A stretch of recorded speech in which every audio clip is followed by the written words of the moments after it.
Amigos, y continuamos con más de nuestro espacio. En esta parte de nuestro programa tenemos como invitado a Stalin González, quien es dirigente nacional del partido Un Nuevo Tiempo, y lo saludamos. Buenas tardes, Stalin. Buenas tardes, ¿cómo estás? Encantada de saludarte. Stalin, queríamos conocer detalles o qué información manejas tú respecto a todo este tema de cómo la oposición que está reunida dentro del G4 piensa dirimir el candidato presidencial para el 2024. ¿Va a haber primarias? ¿No va a haber primarias? ¿Cómo van a ser esas primarias? ¿Qué sabes tú? Sí, bueno, lo primero es que es quien lleva esa dirección o esa discusión es la plataforma, no es el 4. Yo no soy parte del equipo que lleva esa conversación, pero sí tengo alguna información. La primera cosa es que, o el primer acuerdo es que tiene que ser electo en primaria, y se está trabajando en un reglamento que pasa por nombrar quién sería esa comisión que va a dirigir las primarias, cuándo sería el proceso, cómo sería todo el tema logístico y la discusión que hay si se haría autónomamente todo el proceso o se pediría el apoyo técnico del CNE. En nuestra opinión, esas primarias tienen que ser a finales del año que viene, del año 23. Tienen que ser con el apoyo técnico del CNE, como han sido las primarias de la oposición todas las demás veces, que es que la oposición las organiza, pero le pide el apoyo técnico al Consejo Nacional Electoral, y ahí hay toda una discusión sobre el tema que está en pleno proceso, y esperemos que en las próximas semanas haya una conclusión de ello, pero creo que se está haciendo todo el esfuerzo para coincidir posiciones. Ahora, ¿qué creo yo un elemento adicional a ello, más allá de lo técnico? Que tienen que ser unas primarias abiertas. O sea, una primaria entre nosotros, entre la plataforma solamente, no tiene ningún sentido. Que el sentimiento de cambio del país es mucho más grande que la plataforma unitaria, que aquí tiene que participar todo el mundo. ¿Y por qué en nuestra opinión tiene que ser más hacia finales del 23? Porque mientras más cercano a la elección presidencial estemos, más debate va a haber, la gente va a estar interesada en participar.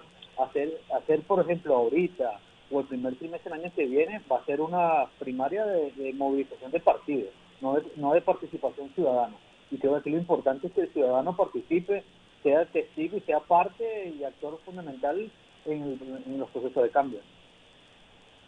Ahora, ya hemos escuchado de diferentes sectores del país que no están en la plataforma unitaria, que bueno, que no están viendo condiciones para participar en unas elecciones primarias dentro del sector de la plataforma, que eso está dirigido por un grupito, o peor, o por el mismo grupito de siempre, que es el comentario que hace, y que, bueno, que ellos van a lanzar sus candidaturas aparte. Ya hemos escuchado varios candidatos o precandidatos, vamos a decirlo así, que dicen que bueno, que se van a lanzar aparte y que no hay condiciones para que se den estas elecciones y para que la oposición tenga un candidato único o por lo menos unitario. No sé qué piensas tú de eso.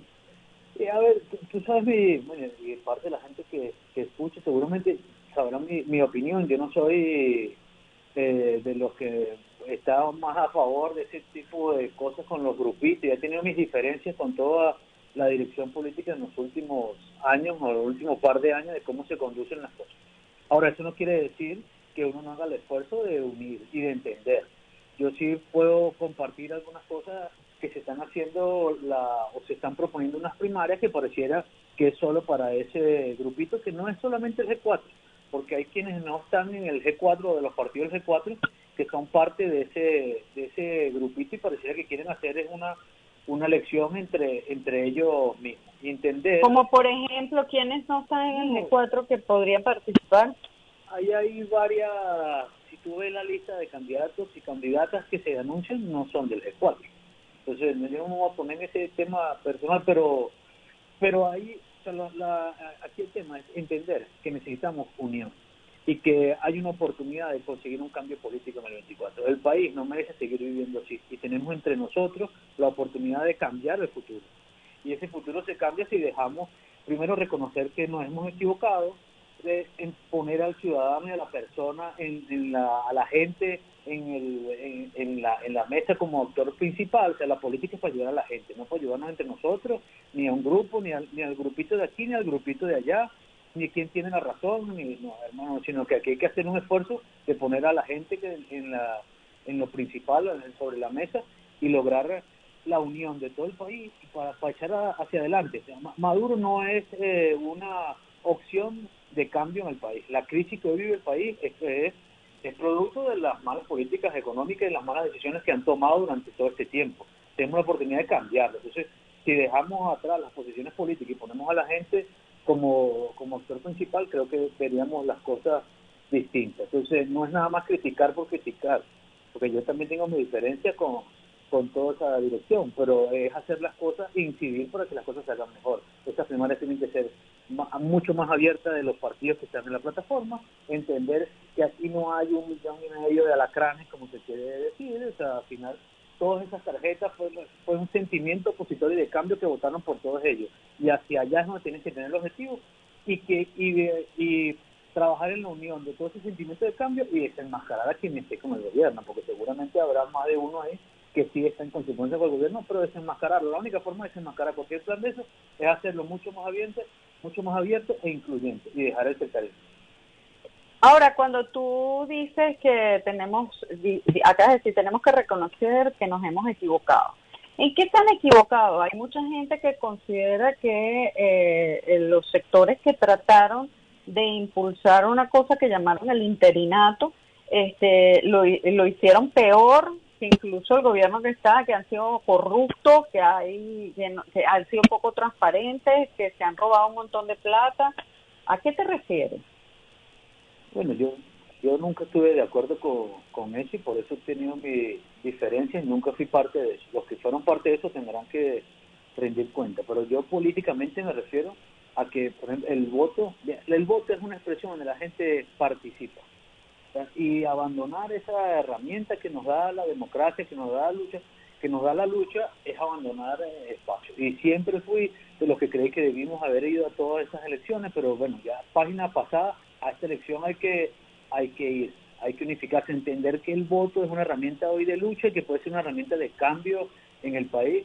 Cada vez que la oposición toma la decisión de no asistir a un proceso electoral, le regala espacio al gobierno y al PSUV. Hoy hay la oportunidad real. Si tú ves, no nada más las encuestas, porque no es un problema de ver las encuestas, sino ver lo que pasa en el país. El que hoy no tiene agua, el que hoy no tiene electricidad, el que no le alcanza la plata para vivir, todo lo que está viviendo el venezolano, es que quiere algo distinto. Hay todas las condiciones para que la oposición pueda lograr el cambio político a través del voto en el 2024, y a eso es que me refiero. O sea, dejar esa política a más abstencionista por abstención, porque la abstención siempre tiene un objetivo político, pero abstenerse por abstenerse creo que no nos dio ningún resultado, y hay que reconocer que eso que se planteó no tuvo fruto, y que hoy sigue ese panorama de cambio sigue estando hoy en la escena política, y hay que aprovecharlo.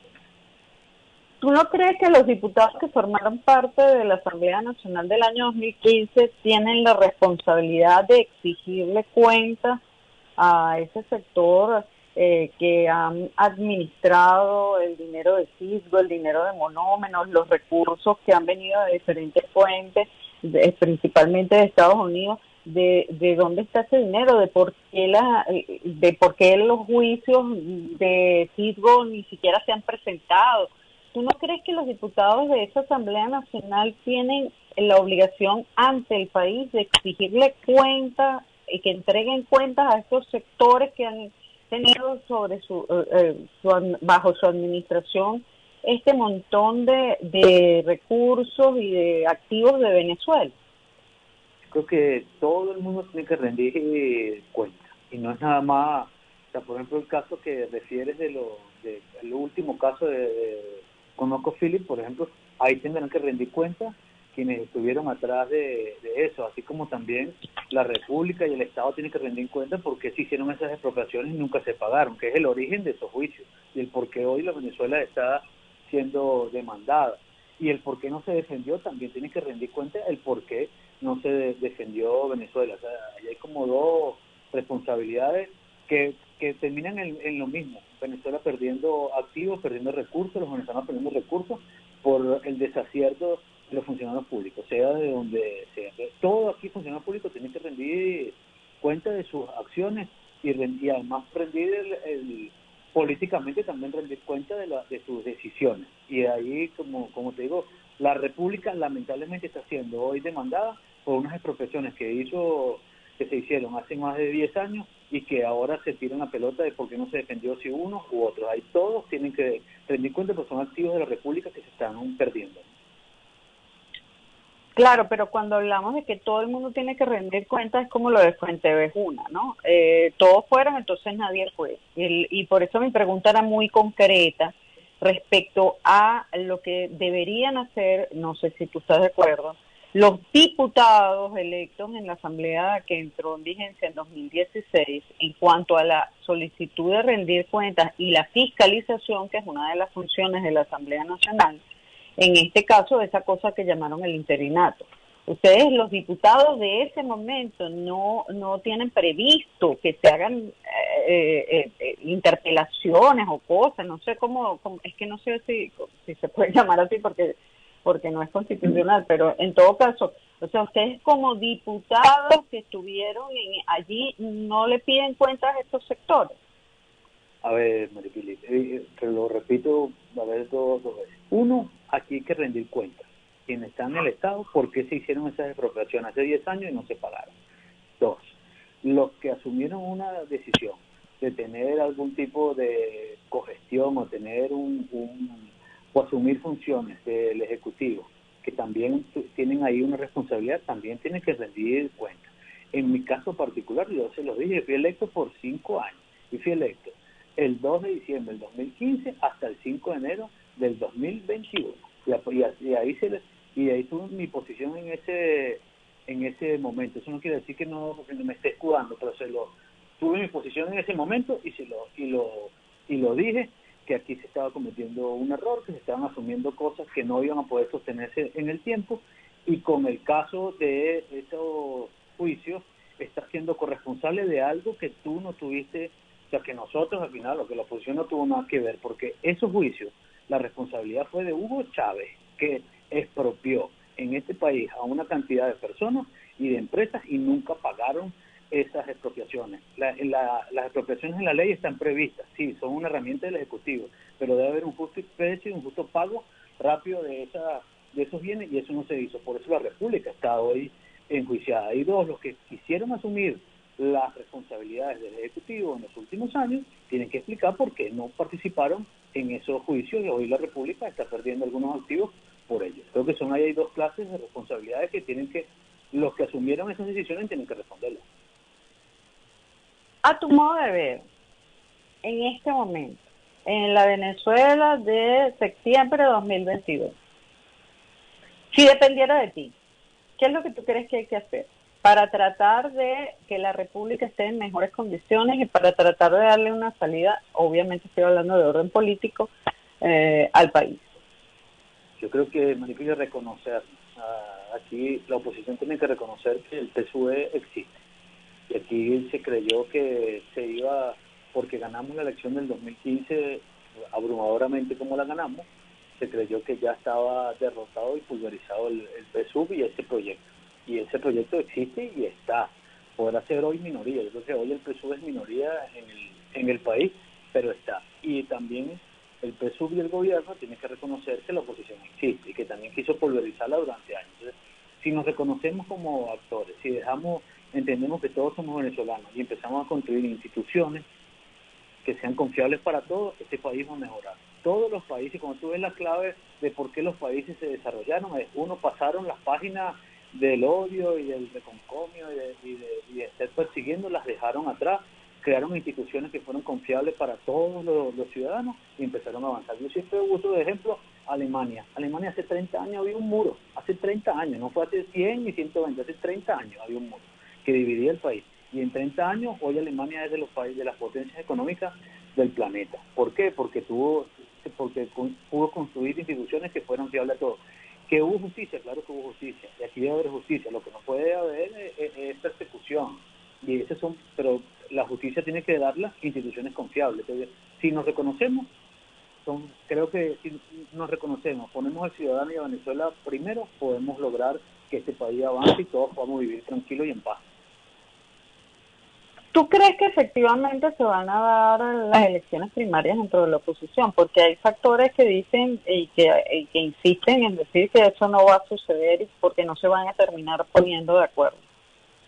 Yo creo que estamos haciendo todo el esfuerzo y acá hacer el esfuerzo de lograr la mayor unión del sentimiento de cambio que necesita el país. Como te lo digo, como dije al principio, Maduro no es una posibilidad de cambio, no es una alternativa de cambio en el país. Tenemos la posibilidad de cambiar el futuro, de hacer que las cosas mejoren. Ahora depende de nosotros. El de nosotros es dejar atrás la rencilla, poner el objetivo que es Venezuela, entender que la oposición es más grande que la plataforma y que aquí hay que hablar con los distintos actores que no están en la plataforma. O sea, plantear que eso es una primaria de la plataforma ya de entrada tiene un problema.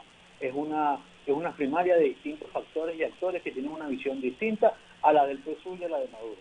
Entonces, eso nos pone primero a unión. Bueno, tendrás que tomar algunas decisiones o algunos, no son requisitos, pero sí algunos acuerdos mínimos de cómo sería esa Venezuela que queremos para poder participar. Puede ser una salida, pero creo que eso es parte de lo que hay que construir, pero querer imponer que eso sean unas primarias de un sector de la oposición, desconociendo al resto de la oposición, no tiene ningún sentido, porque pareciera, yo lo que veo con las declaraciones que hacen, es que pareciera que quieren es elegir un jefe de la oposición y no un candidato que derrote a Maduro en el 24. De quienes están más pendientes de jefe de la oposición que lograr cambiar el futuro de los venezolanos.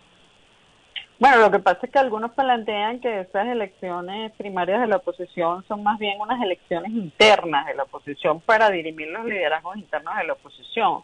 Y te pregunto una cosa, tú dices, Maduro no es una alternativa de cambio para el país, pero ¿tú crees que para el pueblo, para la mayoría de la gente, lo que hoy representa la plataforma unitaria, el G4, etcétera, es una alternativa de cambio? Porque cuando la gente ve lo que sucedió con esa cosa que llamaron el interinato, pues hay muchas personas que dicen, mira, no, ni de casualidad, pues, o sea, prefiero quedarme con Maduro.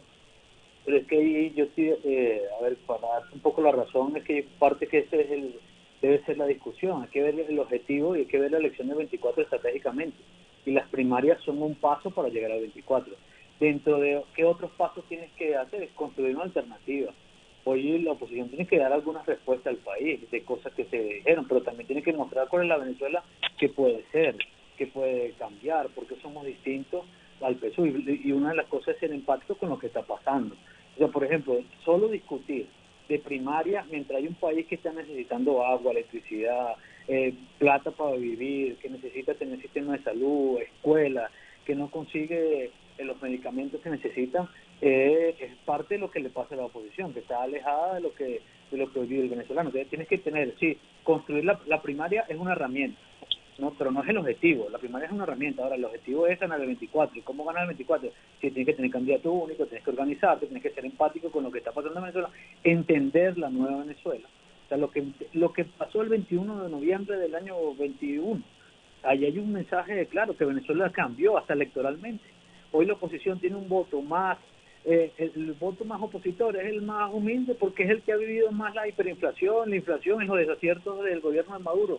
O sea, creer que la oposición hoy se concentra solo en las clases medias es un problema, es desconocer lo que está pasando en el país. ¿Por qué la oposición le fue tan bien en los llanos? ¿Por qué le fue bien en los municipios más humildes? Porque al final el voto opositor, no la plataforma, el voto opositor tiene 112 alcaldías, veamos dónde son. Extrañamente hoy la oposición perdió las capitales. Bueno, porque su voto hoy está mucho más en donde la gente está más favorecida porque están descontentos con lo que está pasando. Entonces, todo esto tiene que ser parte de un plan y no creer que los objetivos son solo los primarios. Claro. Bueno, te quiero agradecer, Stalin, que hayas estado con nosotros y que nos hayas dado tu visión de todos estos temas. Muchas gracias. Gracias a ti, Priscila, a la orden. Que estés muy bien. Amigos, Stalin González, con quien estábamos conversando